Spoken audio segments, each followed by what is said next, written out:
حضور غوث پاک رضی اللہ تعالیٰ عنہ کے زمانہ میں خلیفہ تھا، خلیفہ مستنجم باللہ،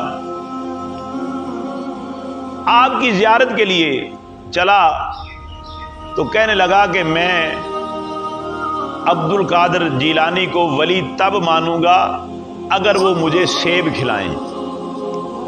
اس وقت سیبوں کا موسم نہیں تھا، آج تو سیب پورا سال مل جاتے ہیں، پہلے موسم کے مطابق چیزیں ہوا کرتی تھیں۔ حضور غوث پاک رضی اللہ تعالیٰ کے دربار میں پہنچا، سلام کیا تو آپ نے دیکھ کر فرمایا، او مستنجم باللہ، میری ولایت کو سیبوں کے ساتھ تولتا ہے؟ آپ نے ہوا میں ایسے ہاتھ لہرایا، 2 سیب آ گئے۔ آپ نے ایک سیب خلیفہ مستنجم باللہ کو دیا، ایک آپ نے اپنے ہاتھ میں رکھا۔ مستنجم باللہ نے وہ سیب کاٹا تو اس سے کیڑا نکلا، کیڑا کاٹ کر اس نے زمین پر پھینک دیا۔ جب سیب کھایا تو وہ سیب کڑوا نکلا۔ حضور سیدنا غوث پاک رضی اللہ تعالیٰ عنہ آپ نے بسم اللہ الرحمن الرحیم شریف پڑھ کر سیب کاٹا۔ جب سیب کاٹا تو اس سے خوشبو آئی، کھایا تو میٹھا تھا۔ آپ نے ایک پھانگ کاٹ کے خلیفہ مستنجم باللہ کو دی، اس نے کھایا تو میٹھا تھا۔ خلیفہ مستنجم باللہ کہنے لگا، حضرت مسئلہ سمجھ نہیں آیا کہ سیب آئے ایک ہی ہاتھ میں، آپ نے ہاتھ پھیلایا تو سیب آ گئے، آپ کا سیب میٹھا نکلا، میرا سیب کڑوا نکلا، اس میں کیا حکمت ہے؟ تو حضور غوث پاک نے فرمایا، اس سیب کو جو تیرے ہاتھ میں تھا ظالم کا ہاتھ لگا تو سیب کڑوا ہو گیا، یہ اللہ کے ولی کے ہاتھ میں ہے، یہ سیب میٹھا ہے۔ فرمایا جی آئے جنت سے ہیں لیکن ظالم کا ہاتھ لگنے کی وجہ سے یہ سیب کڑوا ہو گیا ہے اور اس میں کیڑا پیدا ہو گیا ہے۔ اللہ اکبر۔ تو خلیفہ مستنجم باللہ نے آپ کے لیے کچھ پیسے، کچھ نذرانہ تھیلی میں ڈال کر نا آپ کو دیا، کہنے لگا کہ حضرت یہ لے لو۔ آپ نے فرمایا میں نہیں لیتا۔ پھر تیسری مرتبہ آپ کی خدمت میں عرض کی خلیفہ مستنجم باللہ نے، تو آپ نے وہ تھیلی پکڑی، اس طرح نچوڑا تو اس تھیلی سے خون نکلا۔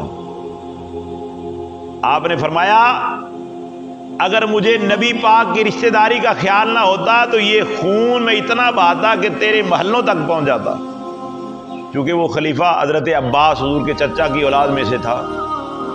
فرمایا کہ غریبوں کا خون چوس کر مجھے دیتا ہے۔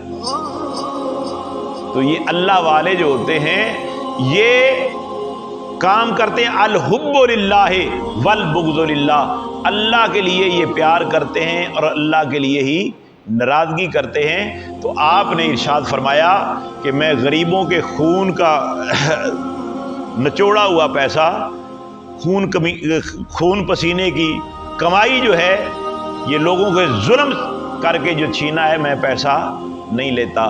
آج کے پیروں کو بھی سوچنا چاہیے، آج کے مولویوں کو بھی سوچنا چاہیے کہ یہ جو نذرانے لیتے ہیں، کبھی کسی سے پوچھا ہے کہ یہ ظلم کا پیسہ ہے، یہ سود کا پیسہ ہے، یہ رشوت کا پیسہ ہے، کہاں سے آ رہا ہے؟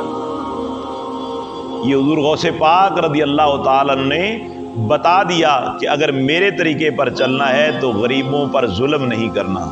جو غریبوں پر ظلم کر کے پیسہ لوٹا جائے اس کو ہاتھ تک بھی نہیں لگانا۔